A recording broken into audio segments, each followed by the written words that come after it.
So, yeah, this is Psych 392. Um, it's kind of an advanced class. Whoops, my hair's all messed up. Okay. All right. All right. So let's go ahead and jump into there we go. We get rid of that. There we go. We'll just jump into the syllabus. Wasn't exactly sure how I was going to put this together. I've been pondering it. That's one of the reasons that it took me such a long time to put the syllabus together. Right now, the catalog says this is called Counseling Theories and Techniques.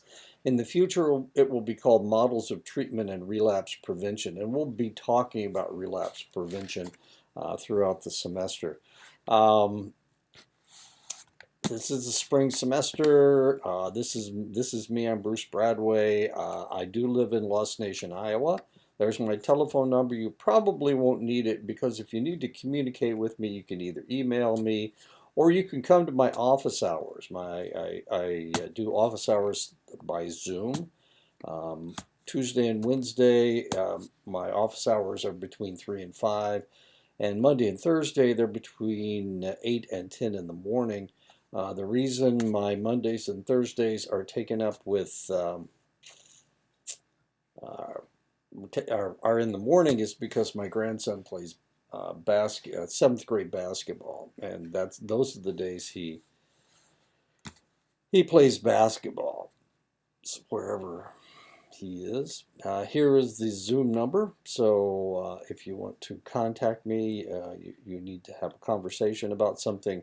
You can always Zoom between these hours. Okay. Uh, yeah, interesting class. This is going to be an interesting class. There is a book. It's called Theory and Practice of Counseling and Psychotherapy by Gerald Corey. The book I have is a 2017 book. I think he just came out with another book, and it should primarily be the same. Okay, so putting putting the text together. What he did, the first three chapters are introductory chapters, and then he gets into the various types of therapy and theories. Um, week 4 is Freud and psychoanalytic therapy. Week 5 is family therapy, Adlerian and family therapy. Week 6 is existential therapy. Week 7 is Rogers and person-centered therapy. Week 8 is Fritz Perls and Gestalt therapy. Week 9 is Watson and Skinner and behavior therapy. Week 10 is Ellis and Beck and Meichenbaum in CBT, the one that is very frequently used today in the United States anyway. Week 11 is reality therapy, and that's Bandura and Lazarus. Week 12 is feminist therapy, and I'm not exactly sure he's going to be talking about. Week 13 is postmodern approaches, and week 14 is family systems therapy that covers Adler again. So there will be a chapter quiz with each chapter. All 14 chapters for 210 points. There is a paper that I want you to write. I want you to write on one of the different types of therapy. Or you can write on Navajo therapy. The problem with that is you're not going to be able to find very much information on the internet dealing with it. Or you can write a paper about indigenous techniques.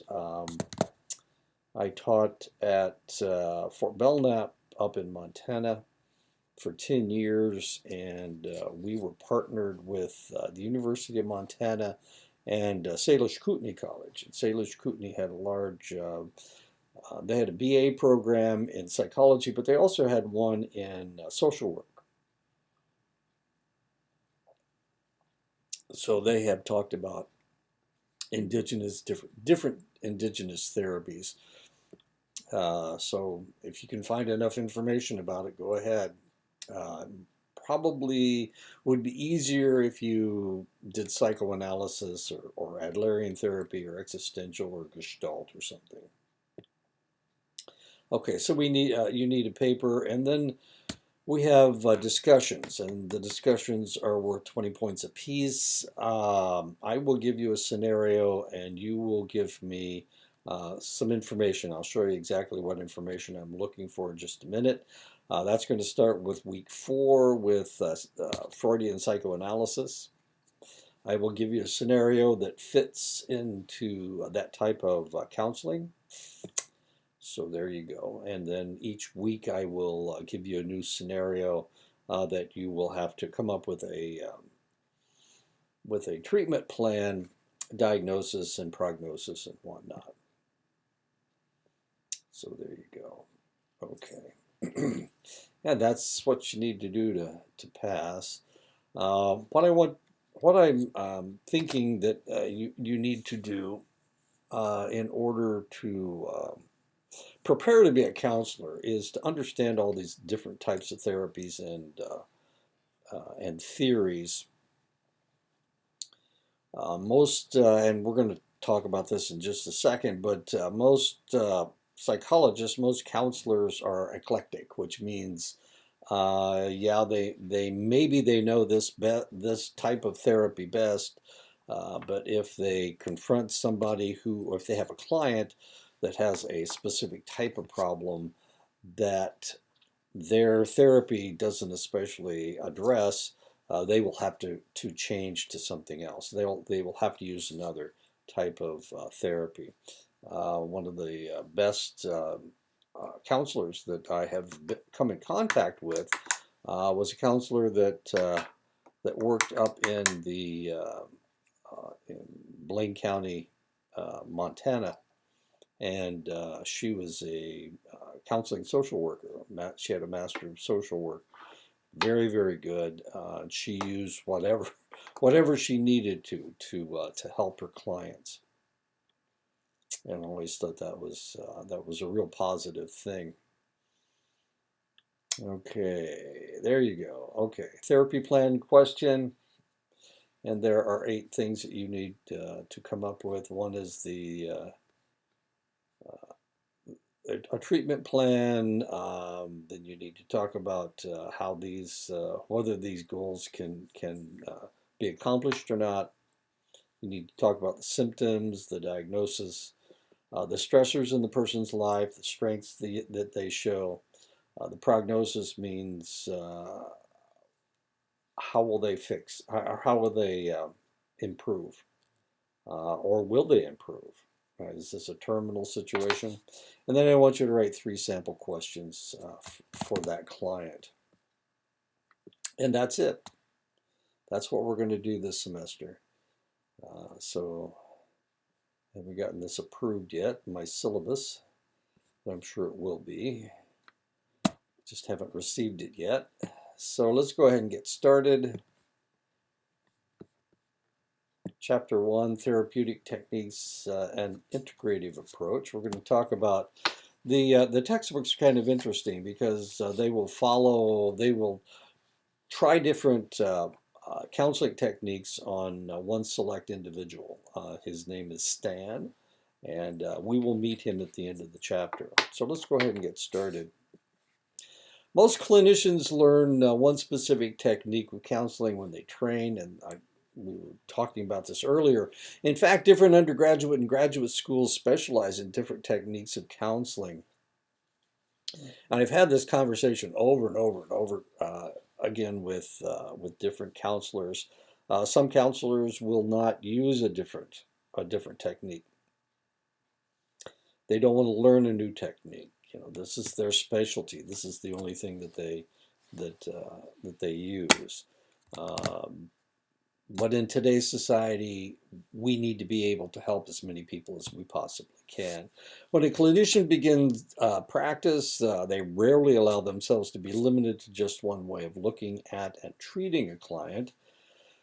Clinician may use behavior modification on one client and psychotherapy on someone else. One of the things that you need to know is that when you took Introduction to Counseling, the textbook that we used was a textbook that teaches you how to counsel the the way that social workers do, and it's a good generic um, counseling technique. Of course we touched on all the different reality therapy and existential therapy. We just touched on it, but we didn't really do anything with it. This class we will focus on those reality therapy and existential therapy. But what you learned to do in Introduction to Counseling is the way that they counsel people and social workers counsel people. And you can get in lots of arguments. once upon a time, once upon a time, I came up with the idea. Hey, why don't we merge the social work and the psychology counseling programs together and call it some form of counseling? We'll merge the two together. Now, a lot of people who study social work don't like the way that psychologists do things, and psychologists don't like the way that social workers do things. So even though I proposed this and I was willing to merge the two programs together, I could never find a social worker that would agree to do that, because never the twain shall meet, I guess. I could never get people to buy into it. Dr. Barber was willing. He's also has studied counseling. He was willing, but we could never find a social worker that would buy into it, because they do things right, and that's right, and everything else is wrong. If that's right, then everything else is wrong, and so we just couldn't get anybody to agree to it. It's really kind of an odd situation.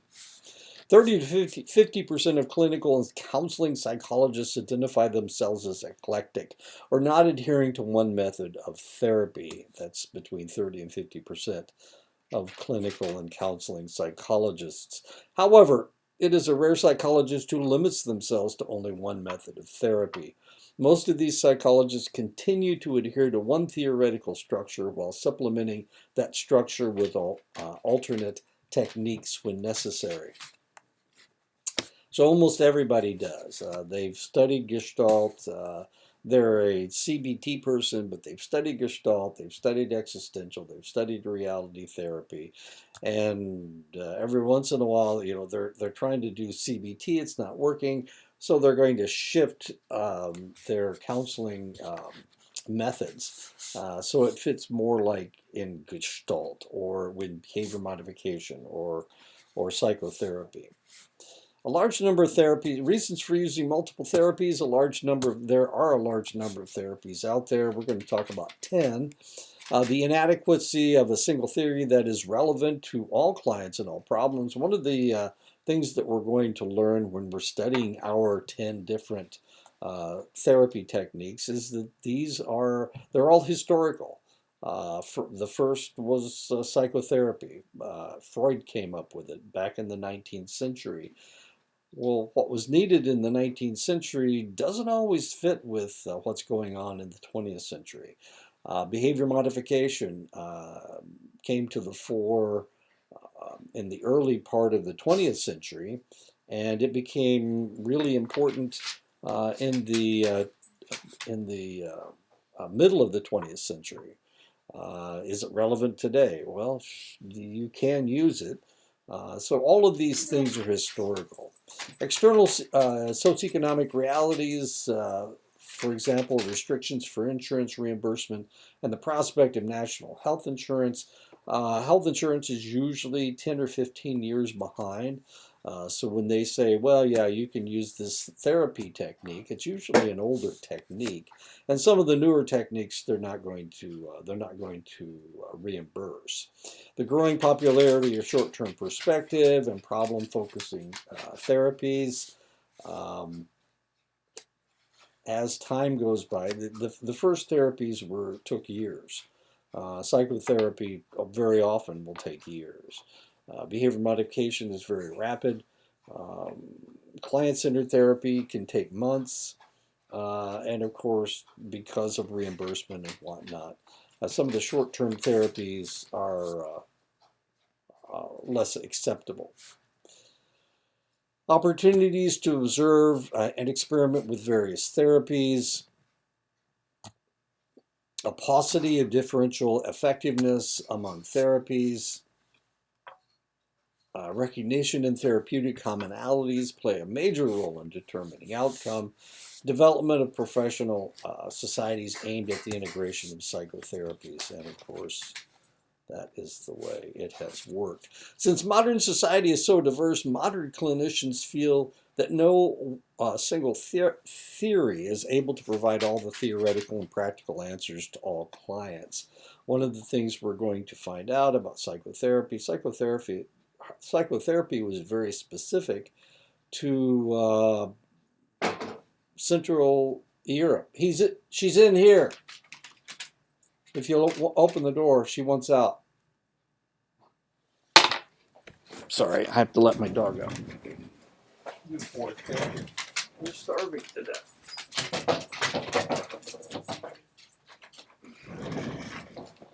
While most theories in counseling were established using a select basis with the advent of eclectic clinicians, most have evolved in the direction of broadening their theoretical and practical bases, becoming less restrictive in their focus. But there are still people out there that will only do CBT. They'll only do psychotherapy. They'll only do Gestalt.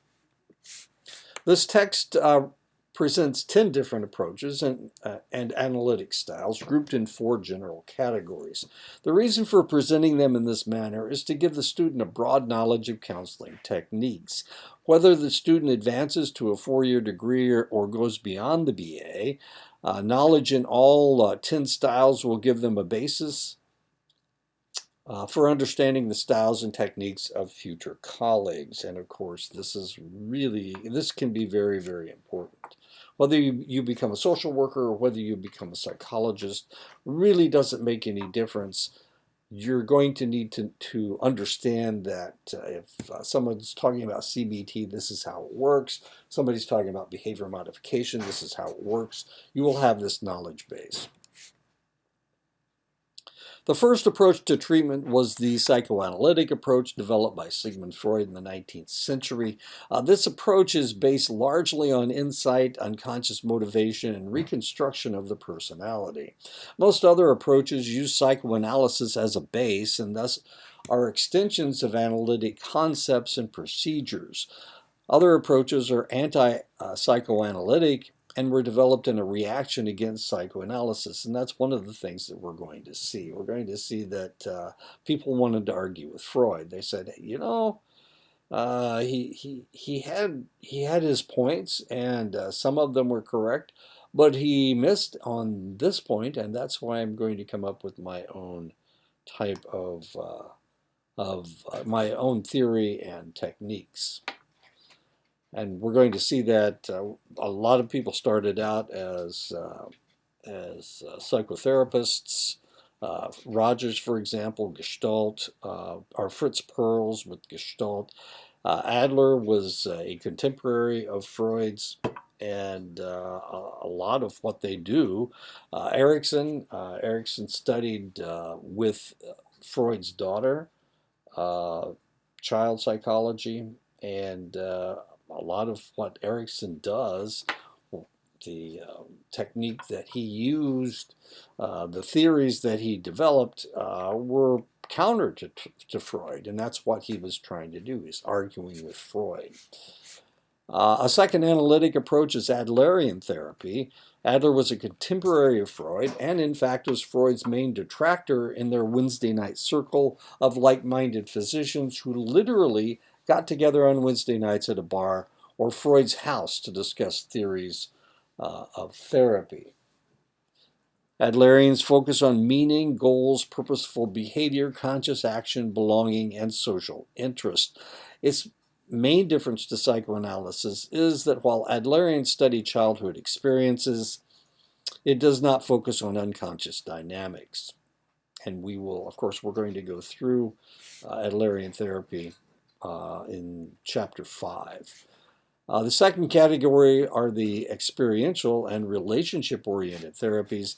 They include the existential approach, the person-centered approach, and Gestalt therapy. This type of therapy tends to deal with the person's situation right now and deals as little as possible with past traumas, caring more to focus on present coping techniques. Now, we can look at this a couple different ways. If we look at psychoanalysis, we look at Adler and Freud, we see that what they're trying to do is they're trying to determine what has caused this problem. The experiential and relationship-oriented therapies, Gestalt, existential, and Gestalt therapy, these types of ideas are trying to fix symptoms. They're trying to take away symptoms. And the assumption is if we can take the symptoms away, then that will cure the patient. We don't need to find the cause. We don't need to find the root cause. All we need to do is take the symptoms away, and the client will be fixed. The existential approach stresses a concern for what it means to be fully human. Existentialism stresses various themes such as freedom and responsibility, anxiety, guilt, awareness of being mortal, creating meaning in the world, and shaping one's future by making active choices. Existentialism is not a unified theory with systematic techniques, but more a philosophy that stresses understanding of the subjective world of the individual.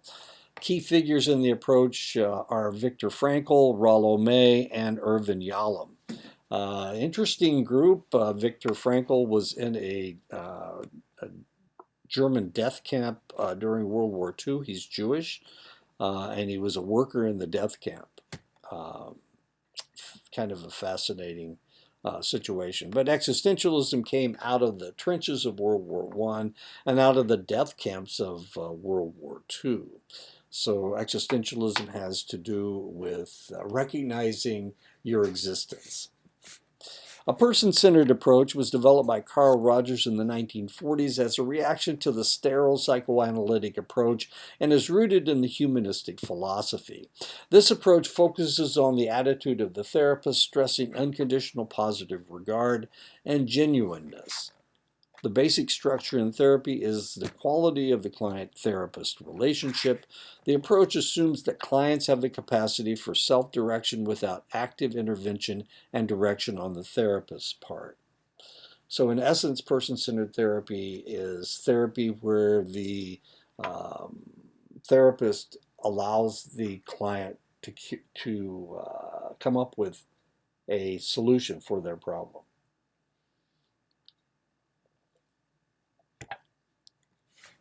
Gestalt therapy was developed by the husband and wife team of Fritz and Laura Perls. Fascinating pair. Fritz Perls was kind of a lazy guy, and he was doing a pretty good job, and he had some good theories, but he didn't push them. He didn't publish them. And then Laura came along, and she told him, "You got some good ideas. Why don't you just publish them?" And she kind of pushed him into doing that. The approach is based on the premise that individuals must be understood in the context of their ongoing relationship with the environment. The therapist seeks to help clients gain awareness of what they are experiencing and doing. Gestalt promotes direct experiencing rather than the abstractness of talking about situations. The action therapies utilize actively seeking to change behavior. There are 4 action therapy techniques: reality therapy, behavior therapy, rational emotive therapy, and cognitive therapy. Action therapies often include giving clients homework to work on dealing with their problems rather than merely talking about them. Reality therapy was developed by William Glasser and focuses on the client's current behavior.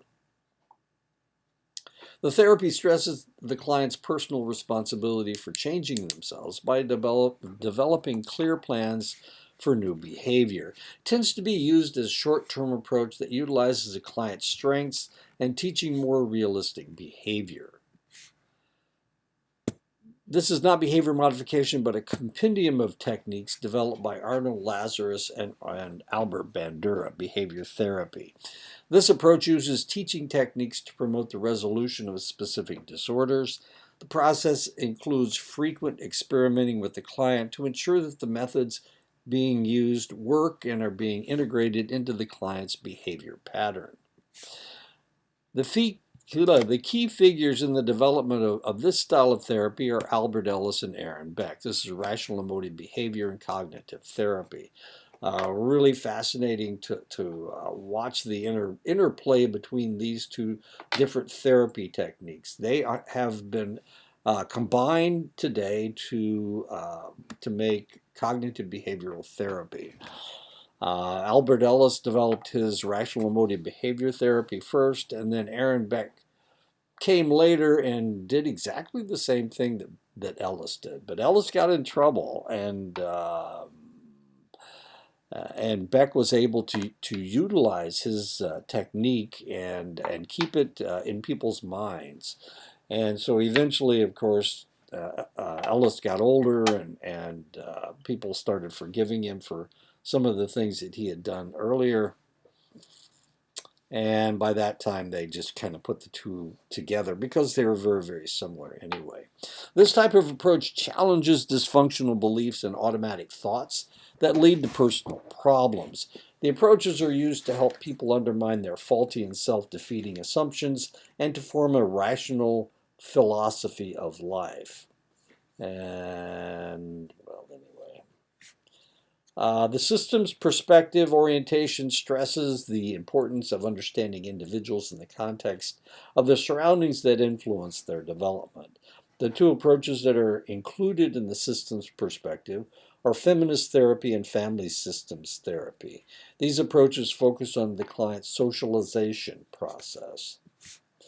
And those of you who have been to high school know that the socialization process can be very traumatic or can be very easy depending on select attributes or deficits that you may have.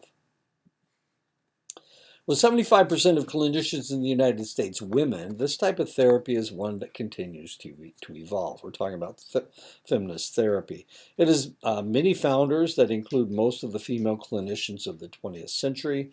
This therapy focuses on the constraints imposed by the socio-political status to which women have been relegated. This approach explores women's identity development, self-concept, goals, aspirations, and emotional well-being. And if you are aware of what was going on in the 1950s and 1960s, of course, I was born in 1949, so I watched this process all my life. My mother was a feminist. My sister was a feminist. And because of this, I was very much aware of what was going on and how people were thinking about women. My mother worked, and in the 1950s, it was rare for a woman to work, and a married woman to work. If she was married, she was not supposed to work.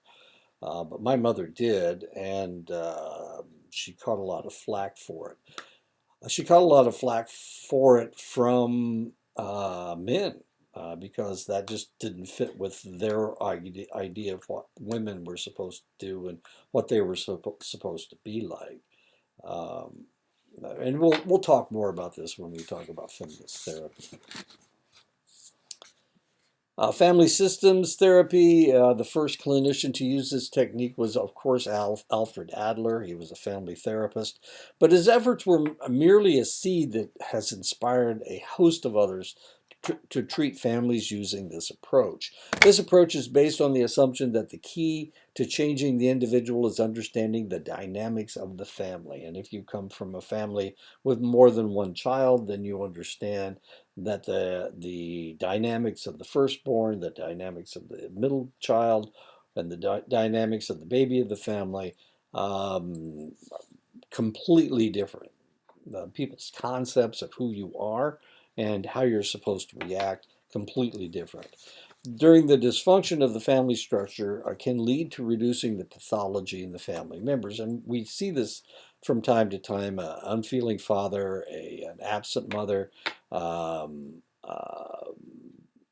child with ADHD will dominate the family because they need to treat all the children the same, and they will treat them all as if they have ADHD.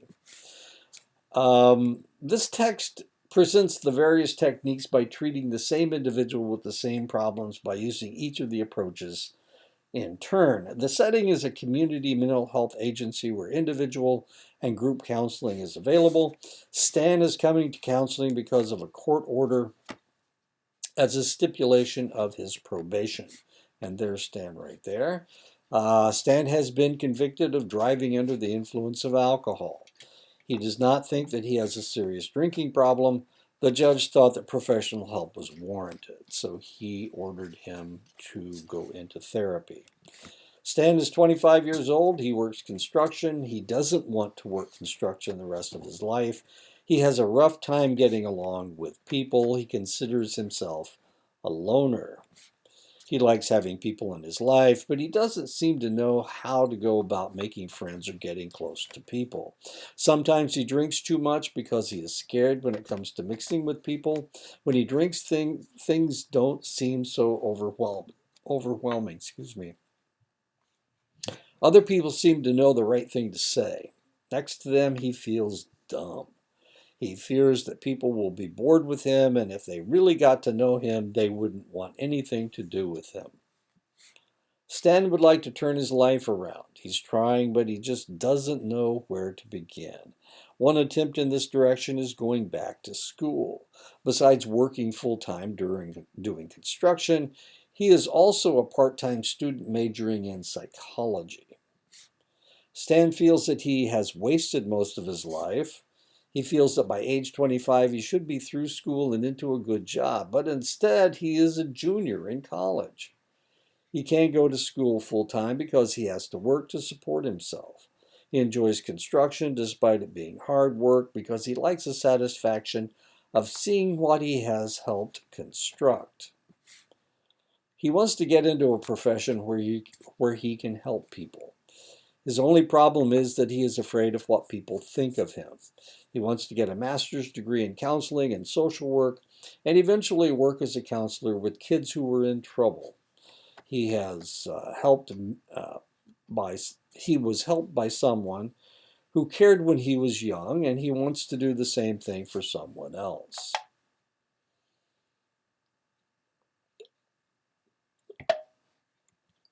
At present, Stan lives alone and has few friends. He feels scared around people his own age or older. He feels good around kids because they are honest. He is not sure he is smart enough to get through his program to be a counselor. One of the problems is that he drinks heavily and frequently gets drunk. This happens mostly when he feels alone and when he is scared that he will always feel as isolated and lonely as he does now. When he first starts to drink, it makes him feel good, but later it makes him feel rotten. He used to use drugs heavily. He still gets loaded every once in a while. People scare Stan, and he feels overwhelmed when he is around strong and attractive women. He feels all cold, sweaty, and terribly uptight when he is with a woman. He fears that they are judging him and that they may find out that he isn't much of a man. Stan is afraid that he won't measure up to being a man. He doesn't like having to be strong, tough, and perfect. He feels that he is not any of those things, so he wonders if he is adequate as a man. He doesn't see himself as sexually adequate. When he does have sex, he gets uptight and worries that he won't be able to perform, and then he really feels terrible. He feels anxious much of the time, particularly at night. Sometimes he gets so scared he feels like running, but he just can't move. When he feels this anxious, he feels like he is dying.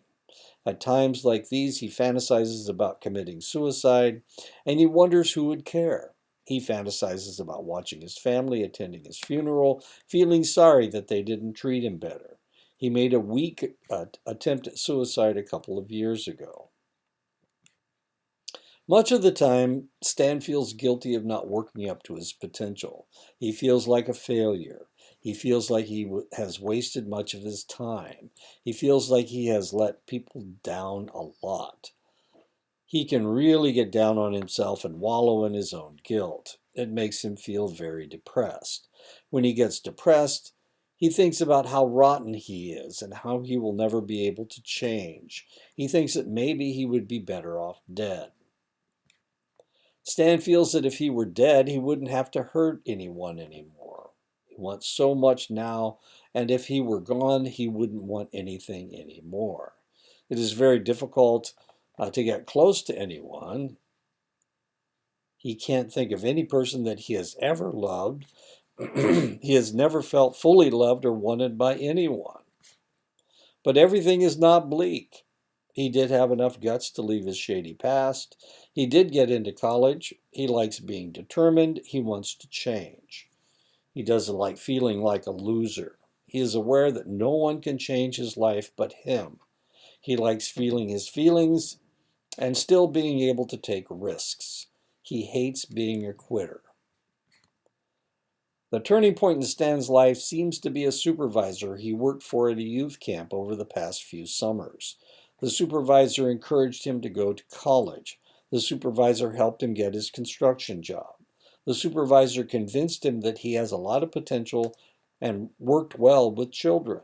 The supervisor's faith in him made Stan begin believing in himself. Stan was married to a strong and dominant woman for a short period. It made him doubt his manhood. His wife was always telling him how worthless he was. They married after a short fling in Las Vegas. Sex was not a priority in their marriage, and most of the times they tried, Stan was impotent. Now he is afraid to get close to a woman for fear of being swallowed up. Stan's parents did not have a happy marriage, and he always wished that they would have gotten a divorce. They fought most of the time. Actually, his mother did most of the fighting. She was dominating and constantly bitching at his father. Stan saw his father as weak, passive, and mousy next to her. Stan's father would never stand up to his wife. There were 4 children in the family. Stan's parents always compared him unfavorably with his older sister and older brother. They were perfect children, honor students. Stan fought a great deal with his baby brother. His baby brother was spoiled rotten by his parents. He isn't sure how he became the failure of the family. In high school, Stan got in with the wrong crowd. He took lots of drugs. He went to a youth rehabilitation facility for stealing. He was expelled from regular school for fighting and landed in a continuation school where he would go to school in the mornings and go to on-the-job training in the afternoon. He got into auto mechanics and was able to maintain employment in the discipline for 3 years. Stan remembers being told by his father that he was really dumb. His father would compare him to his older sister and brother. He told him he would never amount to anything. His father complained he never did anything right. Stan's mother treated Stan much the same way she treated Stan's father. Stan's mother would say, "Why do you do so many things to hurt me? Why can't you grow up and be a man? You were a mistake. I wish I had never had you. Things are so much better around here when you were gone." Because of Stan's family, he remembers crying himself to sleep many nights. Stan felt so alone and filled with anger and hate. He felt disgusted with himself. There was no talk of religion in his household. There was also no mention of sex. Sexuality was not a concept that Stan learned at home. In fact, Stan couldn't imagine his parents ever having sex. Primarily, Stan wants to start feeling better about himself. He would like to stop drinking altogether and still feel good without the anesthetizing effect of the alcohol. He would like to get rid of his inferiority complex and stop putting himself down. He wants to learn to love other people, especially women. He wants to lose his fear that women will destroy him. He wants to feel equal and stop apologizing for his existence. Stan wants to stop suffering from guilt and anxiety. Stan is aware that to become a good children's counselor, he will have to change. He's not sure how he'll change or even the extent of the change that will have to take place, but he will have to change. He does want to discard his self-destructive habits and begin trusting people more. He hopes that when he likes himself more, other people will see something in him to start liking also. And that is it. And one of the things that we need to remember about Stan and about anybody is that if you have a problem, you got to fix that problem before you can become a counselor.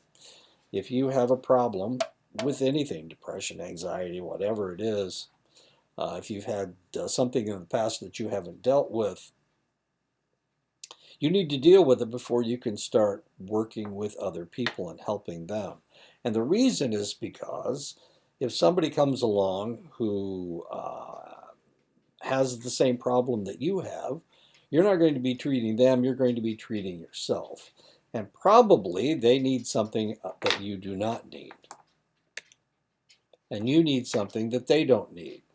And because of that, you're going to be treating yourself, in which case you're not going to be able to help them.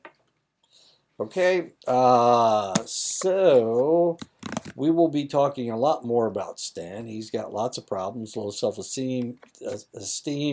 He's got fairly severe anxiety. He's fairly depressed, and he has suicidal thoughts. And he's a drinker. He uses alcohol as a coping mechanism. And he has used drugs in the past. So we need to get him. So we've got this guy with at least two different problems. One of the problems is the way he was treated as a child. It's made him depressed with low self-esteem and anxiety. But we can't deal with that until we get him to stop drinking. He's using his alcohol as a coping mechanism. And if we try to deal with his depression and his anxiety and his low self-esteem before he stops drinking, he will just use the alcohol as a way to buffer himself against trying to help himself. So the first thing we need to do is get him to stop drinking. As curious as that is. So if in the future, if you're dealing with somebody with two problems and one of them is substance abuse, and they're using the substance abuse as a way of coping with their other problems, before you can take care of that other problem, you're going to have to take care of their alcoholism or their drug abuse. And until you do that, they can't be helped. Okay, well, I guess we'll talk to you next week then. Nothing to do except take the quiz, and I haven't actually made the quiz yet. So I'll talk to you next week.